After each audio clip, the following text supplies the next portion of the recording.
Salam alaikum, que la paix soit sur vous. Je voulais faire une petite vidéo aujourd'hui concernant une lettre, la lettre B, en français et en arabe, et en hébreu. J'aimerais bien faire un petit travail sur cela. Donc on va passer au tableau et on va voir ce qu'on peut découvrir. Voilà la lettre B en français. Voyez-vous? Ça vous fait penser à quoi la lettre B? Ici, c'est une tête, on met un œil. Là, c'est les cheveux. Là, c'est le ventre avec un bébé dedans. Et là, il y a les jambes. Une madame qui porte un bébé. Bébé. Bête. Mais on va venir à l'hébreu et à l'arabe plus tard. On va rester sur le français. Donc, vous voyez bien. Et je vais m'aller encore plus loin. Quand on regarde comme ça, on voit un cœur qui se dessine. Un cœur. C'est rempli d'amour. L'amour d'une mère pour son enfant qu'elle porte en son sein. Bismillahi Rahmani Rahim. Ça commence par le B, par la lettre B. Après on dit Ar-Rahman Ar-Rahim. Qu'est-ce que ça veut dire tout ça? Ça vient de la racine Rahamim. La première lettre du Coran, c'est un B. La toute première lettre. Et la toute première lettre de la Torah, de la Bible, c'est aussi un B. Bereshit, Bera, Elohim, etc. B. Bereshit, Bara, El-Bari ou Musawiru. C'est le créateur. Il a tout créé par le B. Par le B. C'est par le B que Dieu il a commencé la création. Il faut le savoir, ça. Baba, Abu, le père. Et maman, la maman. Baba. Vous comprenez? Maintenant, on va passer au mot, à l'origine du mot. De la racine de Ar-Rahman Ar-Rahim. Rahamim. En verbe, on peut lire Rahima, ce qui veut dire, ce qui est le sentiment de compassion. Rahima, c'est le sentiment de compassion. Bah oui, le cœur et la compassion d'une mère pour son enfant, lorsqu'elle est enceinte de son bébé, de ce qu'elle a créé, bara, par le père et la mère. On peut dire aussi Rahuma, mal à l'utérus, mourir après ses couches. Donc c'est un rapport avec la matrice, avec l'organe féminin, si je comprends bien. Donc on peut aussi y lire Rahim, siège de conception, matrice, utérus, organe de l'appareil de la femme et même des femelles mammifères. On peut lire aussi Rahm, parenté, affinité, utérus, relation de sanguinité, ben oui, entre le bébé et la maman lorsqu'il est enceinte, lorsque la maman est enceinte. Relation de parenté, ben oui, la relation de parenté entre le père, le fils et la mère. Ressemblance entre deux espèces, la femme et l'homme, ou deux groupes comme le X et le Y. On peut lire aussi Rahim, relation de parenté, consanguinité. Donc en fait, si je fais X plus Y, je fais Ab plus Am. Donc Ab plus Am. Donc père plus mère. Et je rajoute de la Rahma à tout ça. Donc de l'amour. Alors on obtient Abraham. Le Abraham. Qu'est-ce qui s'est passé avec Abraham? Il a été le père de toutes les nations, de l'enfantement qui ont été engendrées par la création d'Allah, Ar-Rahman Ar-Rahim. N'est-ce pas incroyable quand même? Dans la sourate Al-Baqarah, au verset numéro 127, Voilà ce qu'on peut lire.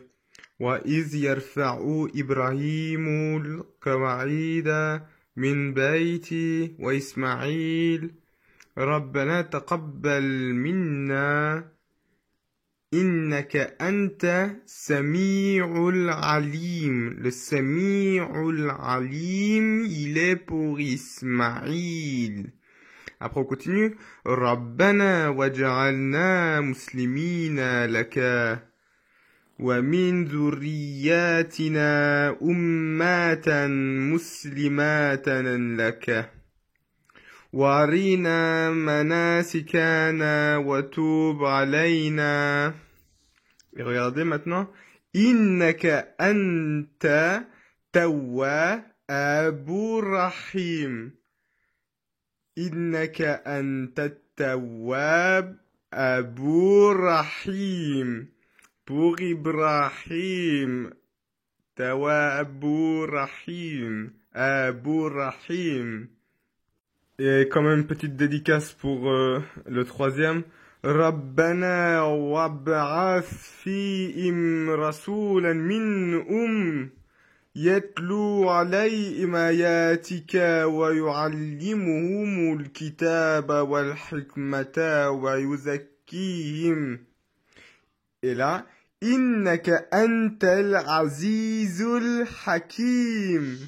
Et là, c'est pour qui? C'est pour Ishaq. Ouais. Ici, c'est pour Ishaq. Là, c'est pour Ibrahim. Et là, c'est pour Ismaïl. As-Sami'ul Alim Ismaïl. At-Tawabur Rahim Ibrahim. Wal-Azizul Hakim Ishaq. Maintenant, nous allons passer à la lettre B et Bet en hébreu. Bet en hébreu, elle représente cette lettre le mot Beit, qui veut dire maison. Avant d'aller plus loin, j'aimerais qu'on aille dans un verset coranique où ce mot va être repris et vous allez voir en désignant quoi. Ou qui plutôt. On peut lire dans la sourate Al-Qasas, la sourate numéro 28, au verset numéro 12, ce qui suit. وَحَرَمْنَا عَلَيْهِ الْمَرَادِعَ مِنْ قَبْلُ فَقَالَ هَلْ أَدُلُّكُمْ عَلَى أَهْلِ بَيْتٍ, regardez ici, بَيْتٍ, يَكْفُلُونَهُ لَكُمْ وَهُمْ لَهُ نَاصِحُونَ. C'est ce qu'on peut lire dans la traduction.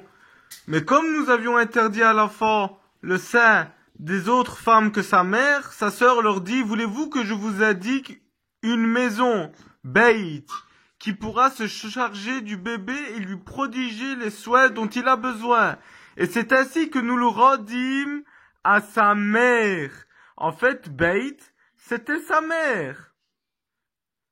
La mère de Moussa. Ben oui, les femmes représentent la maison, la famille.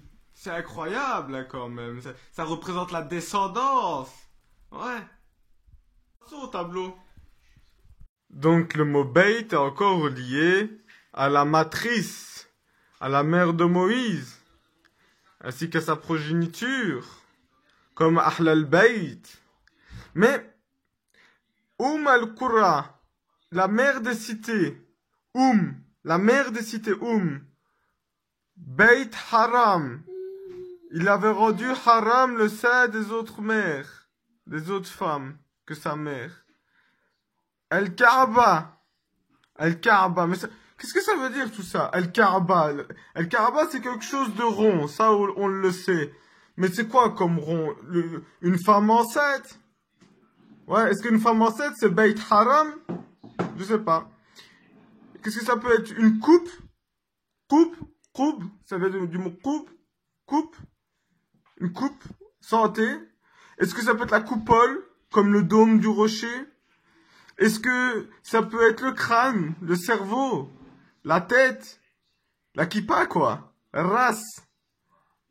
Je sais pas. Est-ce que ça peut être... je ne sais pas. C'est rond aussi, hein, au-dessus du crâne. Ça peut être quoi d'autre? Le sphère de la Terre, une Terre sphérique. Ou pour ceux qui croient une terre plate, ben voilà, en forme de dôme, comme ça, c'est plat avec un dôme. Ben, dans les deux cas, ça reste la terre-mère. C'est la terre-mère, quoi qu'il en soit. On est sorti de la terre. Alors c'est notre mère aussi, d'une certaine manière. Ou est-ce que un Kaaba, c'est le cœur, alors au final, parce que le cœur, il est aussi arrondi comme ça. C'est bizarre, hein? Je ne sais pas. Je ne sais pas. Dans les anciennes écritures, on écrivait la lettre B de cette manière. Donc c'est comme une maison, juste avec une entrée pour la porte. Mais c'est comme ça qu'on écrivait le B dans les anciennes écritures. Et ça ressemble aussi à un carré, à un cube.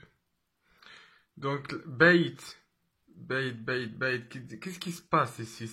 C'est quoi en fait tout ça? Ben on voit déjà la pierre. Donc, est-ce que ça peut être ça, El-Kaaba? La vulve d'Allat, la déesse de fertilité, qui se trouvait dans le carré, dans le cube. Le cube étant la maison de Hubal, le seigneur de la Kaaba, le père de Allat. Et Allat vivait chez Hubal. Le dieu représenté par le croissant lunaire et par les cornes. Et vous voyez à la Mecque, il y a cette représentation de Hubal. Hein, Et qu'est-ce qu'on peut voir aussi? Les Arabes païens à l'époque, ils avaient des rapports sexuels en face de la Béthil, car c'est la vulve d'Allah. Ils avaient des rapports sexuels là pour qu'ils puissent avoir un enfant. Et d'ailleurs, même dans les traditions islamiques, si vous les écoutez, on nous dit que Mohamed et Ali, ils sont nés dans la Kaaba. Apparemment, selon la tradition islamique, ils seraient nés dans la Kaaba. Donc, pour vous montrer l'importance de ce lieu comme lieu de naissance, et on voit qu'il y a aussi une sorte de cercle comme ça, et ça forme comme un noun. Le noun. À contrario, le bas. Le poids, il est en bas, et là, le poids, il est en haut. C'est en haut, quoi. Et là, c'est en bas. Comme le positif et le négatif. Comme l'air, fait le père, air, et l'eau, mer. Parce que il faut aussi qu'on se mette d'accord. Quand un nouveau-né naît, il sort des os. Quand la mère perd les os, l'enfant sort. Et tout est une question c'est dû à la pression de l'air que le père a opéré pour que ça permette à la mère de produire ses os. On voit également que il y a Osée, fils de Nun, Osée, fils de Nun, d'en haut, et Issa, fils de Marie, de Myriam. C'est exactement la même personne. Renseignez-vous. Sauf que un est représenté avec le N, et l'autre est représenté avec le M. Nun, Mim. Mim, en hébreu, voulant dire les os, Mim. Et Nun, voulant dire la plume, El-Qalem. Après, il y a aussi Zunnun, l'homme poisson. Et le poisson, ça vit dans l'eau. Mais enfin, je vous laisse réfléchir. C'est incroyable, hein, quand même, cette relation entre la lettre B en français, qui renvoie à la racine arabe, rahamim, le cœur, après que ça renvoie au mot arabe, beit qui représente la maison, la famille, je sais pas, la matrice, plus avec la première lettre du Coran et de la Bible, qui est le B, Bereshit bara Elohim, Bismillah ar-Rahman ar-Rahim. Je sais pas, c'est intriguant, c'est incroyable. D'ailleurs, je possède un livre ici, et j'ai envie de vous lire un passage de ce livre. Donc, je dois d'abord vous lire la première page, qui est une introduction, et je vais vous lire ensuite cette page en question qui est en lien avec ce qu'on a vu au tableau. Voilà comment il se présente. Donc voilà ici ce qu'on peut lire. Soyez paix, ce livre est révélé d'un esprit venant d'en haut. Pour comprendre, vous devrez utiliser vos sens naturels. Ce qui s'apparente à des fautes ou erreurs font partie du livre, des connaissances d'écriture anciennes et cryptographiques. La langue des oiseaux est requise afin de comprendre. Bon courage. Donc le livre est divisé par cri. Ici on est sur le cri permère et chaque cri est divisé par verset. Alors voilà, je vais vous le lire. Donc regardez et écoutez et réfléchissez par la même occasion. Dieu est père et mère. Il éduque comme un père, donne vie comme une mère. La mère porte vie et sa père. L'eau monte toute nue, hachée, descend par la suite. Des nuées âgées donnent vie à la terre. Après qu'elle est morte, êtes-vous sortis de terre ou d'eau? Dieu est deux, mère et père. Ciel et mer, ciel, terre, ces versets, qui pour Mehdi taisait versets. Incroyable, hein? Bon, je vous laisse réfléchir par vous-même, hein? Voici une autre page. L'écrit Dieu. À Babylone, Nanassin, à Petra du Zarès, au Hijaz Hubal, Seigneur de la Kaaba. Allahu Allahum, Eloahu Elohim, la lune et son croissant, la vache et ses cornes, la lèvre ou la lif, la pierre et sa maison, la bétile noire, sa tente voûtée Koubat, le dôme ou le coupole, le rocher de la fondation, Shakhra, est le lieu du mirage.